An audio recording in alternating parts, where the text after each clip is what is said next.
Standard 12 English Second Language, Unit 2, Read 1. Unforgettable Walt Disney. અવિસ્મરણીય ન ભૂલાય તેવા વોલ્ટ ડિઝની. વિદ્યાર્થી મિત્રો, આપણે પાર્ટ 1 અને પાર્ટ 2 ભણી ગયા છીએ. Now we are in part 3. Let start part 3. ચાલો આપણે પાર્ટ 3 શરૂ કરીએ. લાઈક મેની પીપલ, ઘણા બધા લોકોની જેમ. લાઈક એટલે ની જેમ, ઘણા બધા લોકોની જેમ. Who work to create humor. To create humor એટલે કે અહીંયા રમૂજનું સર્જન કરવું. ટુ ક્રિએટ એટલે સર્જન કરવું અને હ્યુમર એટલે રમૂજ. ઘણા બધા લોકો કે જે રમૂજ સર્જન કરવાના કાર્યમાં જોડાયેલ હોય, એમની જેમ જ volt took it very seriously. Volt તે બાબતને બહુ ગંભીરતાથી લેતા. સિરિયસલી એટલે ગંભીરતાથી, અને ટૂંક એટલે અહીંયા લેવું. ઘણા બધા લોકો કે જે રમૂજ સર્જન કરવાના કાર્યમાં જોડાયેલા હોય, એની જેમ વોલ્ટ આ બાબતને બહુ ગંભીરતાથી લેતા. He would often sit gloomily. Gloomily એટલે કે અસંતોષથી, ના ખુશીથી. એ ઘણીવાર ના ખુશીથી બેસી રહેતા. Through the funniest cartoon.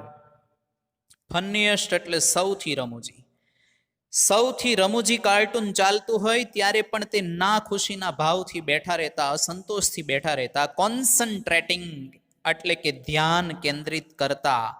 On some way to improve it. To improve એટલે કે માં સુધારો કરવો. ઇટ એમાં કઈ રીતે, ઓન સમ વે એટલે એમાં કઈ રીતે સુધારો કરી શકાય છે એવું ધ્યાન કેન્દ્રિત કરતા. તે એકદમ ગ્લુમિલી એટલે કે અસંતોષથી બેઠા રહેતા. જ્યારે કોઈ સૌથી રમૂજી કાર્ટૂન ચાલી રહ્યું હોય ત્યારે પણ હજી આમાં કઈ રીતે સુધારો કરી શકાય એમ છે એવું ધ્યાન રાખતા તે એકદમ નિરાશાજનક રીતે, એકદમ અસંતોષથી, નાખુશીના ભાવથી બેસી રહેતા. Volt valued the opinions. Volt છે અભિપ્રાયોની કિંમત કરતો. વેલ્યુ એટલે કિંમત આંકવી, ધ્યાનમાં લેવું. ઓપિનિયન્સ એટલે અભિપ્રાયો. ઓફ ધોઝ એમના અભિપ્રાયો. વર્કિંગ વિથ હિમ કે જે લોકો એમની સાથે કામ કરી રહ્યા હતા. વોલ્ટ એમની સાથે કામ કરનારાઓ જે હતા એમના અભિપ્રાયોની કિંમત આંકતો, એને ધ્યાનમાં લેતો. But the final judgment was always unquestionably his. પરંતુ આખરી નિર્ણય, ફાઇનલ એટલે આખરી ને જજમેન્ટ એટલે નિર્ણય, ઓલવેઝ એટલે હંમેશા, અને અનક્વેશનેબલી એટલે નિશંકપણે, એમાં કાંઈ પ્રશ્ન જ ના હોય પછી. પરંતુ આખરી નિર્ણય હંમેશા નિશંકપણે વોલ્ટનો જ હોય. વોલ્ટ એમની સાથે કામ કરતા જે લોકો હતા એના અભિપ્રાયો લેતા અને એના અભિપ્રાયો છે એના ઉપર વિચાર કરતા, પરંતુ આખરી નિર્ણય તો હંમેશા નિશંકપણે એમનો જ હોય. Once after viewing a new cartoon which evident displeasure. એકવાર એક નવું કાર્ટૂન છે, એ એવિડન્ટ એટલે વિદ્યાર્થી મિત્રો દેખીતી રીતે, સ્પષ્ટપણે. વ્યુઇંગ એટલે જોવું. એકવાર એક નવું કાર્ટૂન છે એ દેખીતી રીતે, ડિસ્પ્લેઝર એટલે અહીંયા ના ખુશીના ભાવથી એમણે જોયા બાદ, એકવાર એક નવું કાર્ટૂન છે એ સ્પષ્ટ રીતે, દેખીતી રીતે એણે ના ખુશીથી જોયું ત્યારબાદ Walt called for comments from a group of our people. વોલ્ટે અમારા જૂથના લોકોને કોમેન્ટ્સ માટે એટલે ટિપ્પણી માટે બોલાવ્યા. ગ્રુપ ઓફ અવર પીપલ એટલે અમારા જૂથના લોકો. વોલ્ટે અમારા જૂથના લોકોને ટિપ્પણી માટે બોલાવ્યા કે તમે આમાં શું કહેવા માંગો છો, મને તો આ કાર્ટૂન ગમતું નથી, એવું વોલ્ટે એ લોકોને કહ્યું. વન આફ્ટર અનધર એક પછી બીજા ધે સ્પોક અપ, તેઓ બોલ્યા. ઓલ ઇકોઈંગ એટલે ની તરફેણમાં બોલ્યા. વોલ્ટ્સ ક્રિટિસિઝમ, વોલ્ટે જે ટીકા કરી હતી, ક્રિટિસિઝમ એટલે ટીકા, ક્રિટિક એટલે ટીકા કરવી, અને ક્રિટિક એટલે ટીકા કરનાર, અને ક્રિટિસિઝમ એટલે ટીકા. વોલ્ટની જે ટીકા હતી એની તરફેણમાં બધા બોલ્યા, એક પછી એક બધાએ, કે વોલ્ટ તમે જે કહો છો તે સાચું છે કે આ કાર્ટૂન બહુ જામતું નથી, ગમતું નથી, સારું નથી. I can get rubber stamps that say yes Walt, he snapped. એણે ચોખ્ખે ચોખ્ખું સંભળાવી દીધું. સ્નેપ્ડ એટલે અહીંયા સંભળાવી દેવું, ચોપડાવી દેવું. એણે ચોખ્ખે ચોખ્ખું સંભળાવી દીધું કે તો પછી હું એક કામ કરું કે એક રબર સ્ટેમ્પ હું લઈ આવું જેમાં લખેલું હોય યસ વોલ્ટ, હા વોલ્ટ. એટલે તમારે બધાને બોલવું ના પડે, તમારે સિક્કો હાથમાં લઈને, રબર સ્ટેમ્પ હાથમાં લઈને સિક્કો મારતો જવાનો, હા વોલ્ટ, હા વોલ્ટ, તમે જે કહો છો તે સાચું છે, એવું બધાને ચોખ્ખે ચોખ્ખું સંભળાવી દીધું. ધેન હી વિલ્ડ, અને ત્યાર પછી તે આગળ ફર્યા. વિલ્ડ એટલે વિદ્યાર્થી મિત્રો અહીંયા ખુરશી ફેરવવી એમ પણ કહી શકાય, અને આગળ વધ્યા એમ પણ કહી શકાય. ત્યાર પછી એ આગળ વધ્યા. એન્ડ આઝ ધ પ્રોજેક્ટનિશ, અને પ્રોજેક્ટનિશને પૂછ્યું, કે જે પ્રોજેક્ટ પર કાર્ય કરે એને પ્રોજેક્ટનિશ કહેવામાં આવે છે, જે પ્રોજેક્ટનું સંચાલન કરે તે. વોટ હી થોટ, કે એમણે શું વિચાર્યું હતું, કે તેમણે શું વિચાર્યું હતું પ્રોજેક્ટનિશને. ત્યાર પછી વોલ્ટે પૂછ્યું કે તમે આમાં શું વિચાર્યું, કે આ કાર્ટૂન કેવું લાગે છે. The man sensed that, sense એટલે અહીંયા સમજી જવું, ખ્યાલ આવી જવો. The man sense that decent was in order. Decent was in order એટલે કે કંઈક મતભેદ થયો હતો. ડિસેન્ટ એટલે મતભેદ, વોઝ ઇન ઓર્ડર. એ માણસને ખ્યાલ આવી ગયો કે આમાં કંઈક મતભેદ થયો છે, બંને વચ્ચે કંઈક મતભેદ છે. પહેલા આમ કહે છે, જ્યારે વોલ્ટ કદાચ બીજી રીતે બિલીવ કરતો હશે. ત્યારે એણે જવાબમાં કહ્યું, I think you are all wrong. મને એવું લાગે છે કે તમે બધા જ રોંગ છો, ખોટા છો. હી ડિક્લેર્ડ, ડિક્લેર્ડ એટલે એણે કહ્યું, ડિક્લેર્ડ એટલે અહીંયા કહ્યું. પ્રોજેક્ટનિશને જ્યારે વોલ્ટે પૂછ્યું કે તારું શું માનવું છે આમાં, ત્યારે પ્રોજેક્ટનિશે ખબર પડી ગઈ કે કંઈક મતભેદ થયો છે. એટલે એમણે કીધું કે મને એવું લાગે છે કે તમે બધા જ ખોટા છો. વોલ્ટ જસ્ટ ગ્રીન, વોલ્ટ માત્ર થોડું હસ્યો. You stick to your projector, he suggested, તેણે સૂચન કર્યું કે ભાઈ તું તારા પ્રોજેક્ટરને વળગી રહે, એટલે તું તારા કામમાં જોડાઈ રહે. કહેવાનો મિનિંગ છે કે કાર્ટૂન સિરીઝ છે, કાર્ટૂન સારું જ હતું, પણ વોલ્ટે ટીકા કરી, જેથી કરીને એની સાથે કામ કરનારાઓએ બધાએ વોલ્ટની તરફેણમાં જવાબ આપ્યો કે કાર્ટૂન સારું નથી, પણ પ્રોજેક્ટરે કીધું કે તમે બધા જ ખોટા છો, કાર્ટૂન સરસ છે. ત્યારે વોલ્ટે કીધું કાર્ટૂનિસ્ટને કે તું તારા કામ સાથે જોડાઈ રહે, પ્રોજેક્ટ સાથે જોડાઈ રહે, વળગી રહે. Volt involved himself in everything. Involve એટલે વિદ્યાર્થી મિત્રો સામેલ કરવું, હિમસેલ્ફ એટલે તેમની જાતને, પોતાને. વોલ્ટ પોતાની જાતને બધા જ કામમાં સામેલ કરતો, દરેક વસ્તુમાં. ડ્યુરિંગ વન સ્ટોરી કોન્ફરન્સ, એકવાર એક વાર્તા સભા દરમિયાન, સ્ટોરી કોન્ફરન્સ એટલે વાર્તા સભા, ને ડ્યુરિંગ એટલે દરમિયાન. એકવાર એક વાર્તા સભા દરમિયાન on the Mickey mouse club TV show, Mickey mouse club TV શોના એક વાર્તા સભા દરમિયાન ધ સ્ટોરીમેન પોઇન્ટર ઇન હેન્ડ, સ્ટોરીમેન એટલે વાર્તાકાર, પોઇન્ટર ઇન હેન્ડ એટલે એમના હાથમાં એક પોઇન્ટર એટલે દર્શક લાકડી હતી. એક વાર્તાકાર છે, એમના હાથમાં દર્શક લાકડી હતી. વોઝ આઉટલાઇનિંગ એટલે સંક્ષેપમાં વર્ણન કરી રહ્યા હતા. અ સિક્વન્સ એટલે એક શ્રેણીનું વર્ણન કરી રહ્યા હતા. કોલ્ડ એટલે એ શ્રેણીનું નામ હતું how to ride bicycle. How to ride bicycle એટલે સાયકલ કેવી રીતે ચલાવવી. એકવાર એક વાર્તા સભા દરમિયાન મિકી માઉસ ક્લબ ટીવી શોના વાર્તા સભા દરમિયાન જે વાર્તાકાર હતો, વાર્તા કહેનાર હતો, કે જેમના હાથમાં પોઇન્ટર એટલે કે દર્શક લાકડી હતી, તે એક શ્રેણીનું સંક્ષેપમાં વર્ણન કરી રહ્યા હતા અને જે શ્રેણીનું નામ હતું સાયકલ કેવી રીતે ચલાવવી. Now when you get on your bicycle, he began એટલે શરૂઆત કરી. હવે જ્યારે તમે ગેટ ઓન એટલે તમારી સાયકલ ઉપર બેસો. અહીંયા ગેટ ઓન એટલે બેસવું. હવે જ્યારે તમે તમારી સાયકલ ઉપર બેસો છો ત્યારે એણે શરૂઆત કરી. ઓલા વાર્તાકારે એવી રીતે શરૂઆત કરી કે હવે જ્યારે તમે તમારી સાયકલ ઉપર બેસો, વોલ્ટ સ્ટોપ્ડ હિમ, વોલ્ટે તેમને અટકાવી દીધા. સ્ટોપ્ડ એટલે અટકાવવું.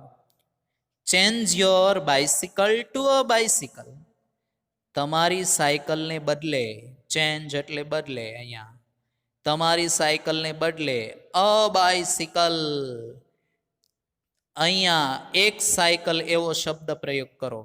વોલ્ટે એમને તરત જ અટકાવી દીધા.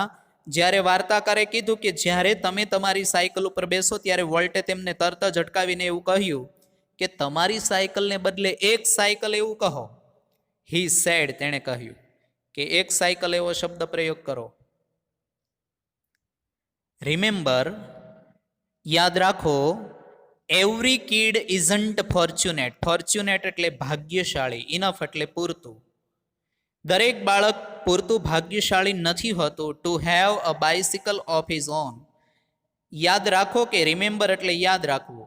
યાદ રાખો કે દરેક બાળક પોતાની સાયકલ હોય એટલું બધું એ પૂરતું ભાગ્યશાળી નથી હોતું. ત્યારે પેલા વાર્તાકારને પણ એમ થયું કે અહીંયા તમારી સાયકલને બદલે એક સાયકલ એવો શબ્દ પ્રયોગ કરવો જોઈએ. એટલે આમ વોલ્ટ જ્યારે જ્યારે કોઈ વાર્તાને સાંભળતા, કોઈ કાર્ટૂન છે એને જોતા ત્યારે બહુ ઝીણવટપૂર્વક છે એ વિચારતા અને ડિસિઝન લેતા. The story of Disneyland perhaps better than anything else. ડિઝનીલેન્ડની જે વાર્તા છે, જે વાત છે, એ પરહેપ્સ એટલે કદાચ, બેટર ધેન એનીથિંગ એલ્સ એટલે બીજી કઈ બાબતો કરતા ચડિયાતી હતી, સારી હતી. ડિઝનીલેન્ડની વાત બીજી બધી જ વાતો કરતા ચડિયાતી હતી, સારી હતી. ઇલસ્ટ્રેસ એટલે કે જે સ્પષ્ટ કરે છે, પ્રતિષ્ઠિત કરે છે અથવા તો સ્પષ્ટ કરે છે વોલ્ટ્સ વિઝન, તે વોલ્ટની દ્રષ્ટિને સ્પષ્ટ કરે છે. એન્ડ હિઝ સ્ટબર્ન ડિટર્મિનેશન, અને એનો સ્ટબર્ન એટલે અહીંયા દ્રઢ, અને ડિટર્મિનેશન એટલે નિશ્ચય, અને એનો જે દ્રઢ નિશ્ચય છે એને તે સ્પષ્ટ કરે છે. To realize an idea he believed in. Idea એટલે વિચાર અને બિલીવ એટલે માનવું. તે જે વિચારમાં માનતો તો એને રિયલાઇઝ એટલે સાકાર કરવા માટેની એમની જે દ્રષ્ટિ છે અને તેમનો જે દ્રઢ નિશ્ચય છે એમને સ્પષ્ટ કરે છે. ડિઝનીલેન્ડની વાત બીજી બધી જ વાર્તાઓ કરતા ચડિયાતી એવી ડિઝનીલેન્ડની વાત છે એ વોલ્ટ જે વિચારોમાં માનતો તો એને સાકાર કરવાની એમનામાં જે દ્રષ્ટિ હતી ને એમનામાં જે દ્રઢ નિશ્ચય હતો તેને સ્પષ્ટ કરે છે. ફોર યર્સ, વર્ષો સુધી, વર્ષોથી. ફોર યર્સ એટલે કેટલાય વર્ષોથી. Walt had quietly nursed the dream. Quietly એટલે શાંતિથી, એટલે કોઈને કહ્યા વગર. નર્સ્ડ એટલે પોષવું, એટલે મનમાં નક્કી કરવું. ધ ડ્રીમ એટલે એક સ્વપ્નને પોષતો આવ્યો હતો. Of a new kind of amusement park. New kind એટલે નવા જ પ્રકારના, અને અમ્યુઝમેન્ટ પાર્ક એટલે મનોરંજન પાર્ક. વર્ષોથી વોલ્ટે એક નવા જ પ્રકારના મનોરંજન પાર્ક વિશે સ્વપ્નને પોષતો આવ્યો હતો. શાંતિથી તે સ્વપ્નને સેવતો આવ્યો હતો. વર્ષોથી વોલ્ટ એક નવા જ પ્રકારના મનોરંજન પાર્કના સ્વપ્નને શાંતિથી પોષતો આવ્યો હતો. એટલે કોઈને કહ્યા વગર એક સ્વપ્ન એણે રાખ્યું હતું કે મારે એક નવા જ પ્રકારનો મનોરંજન પાર્ક બનાવવો છે.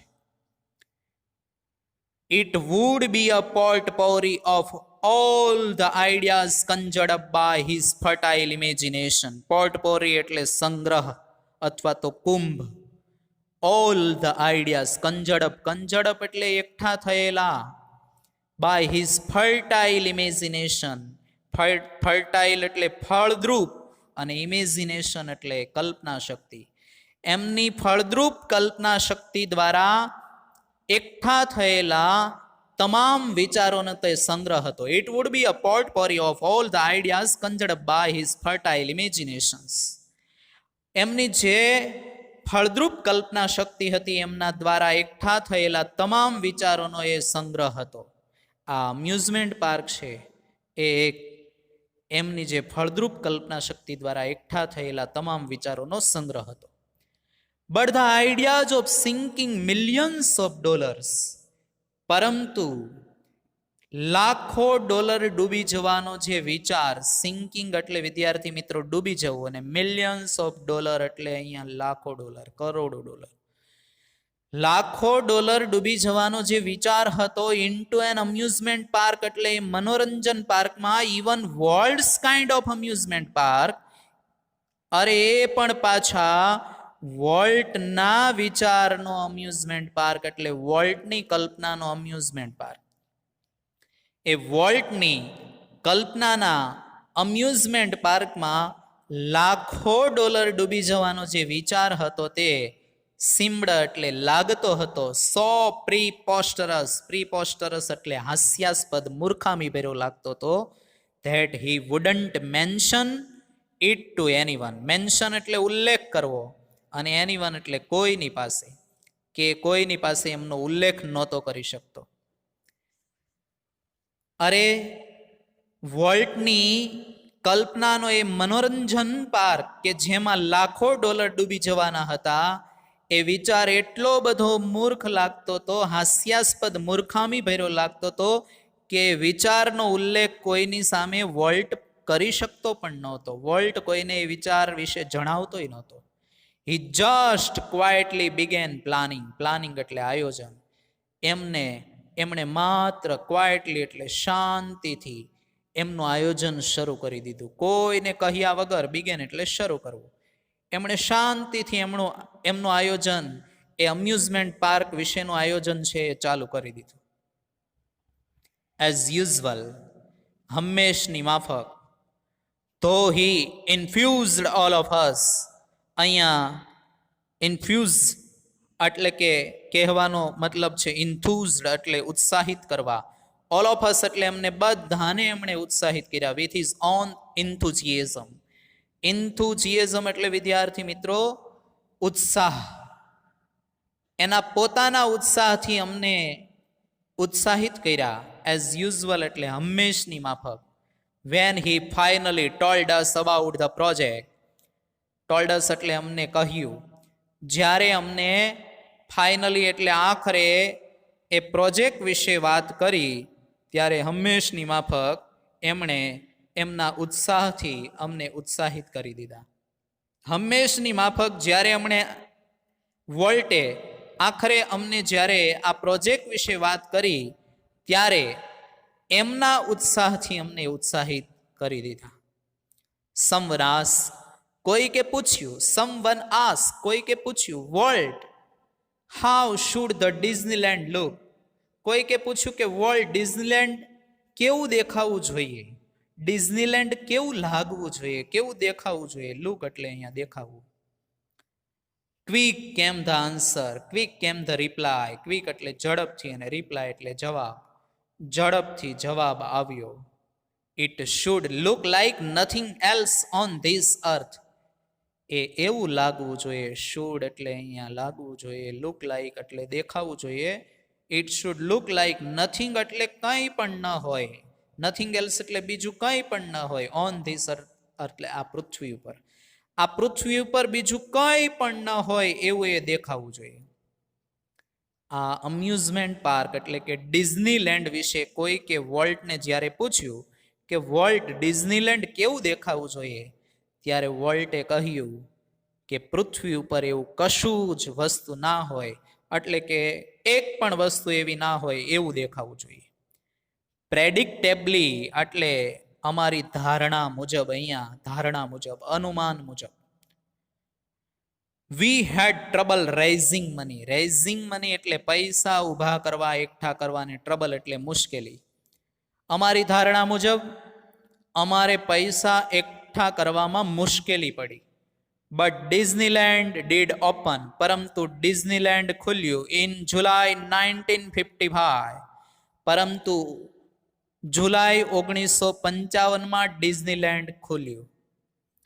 અમારી ધારણા મુજબ પહેલાં તો પૈસા એકઠા કરવામાં મુશ્કેલી પડી, પરંતુ જુલાઈ 1955 ડિઝનીલેન્ડ ઓપન થયું, ખુલ્લું થયું.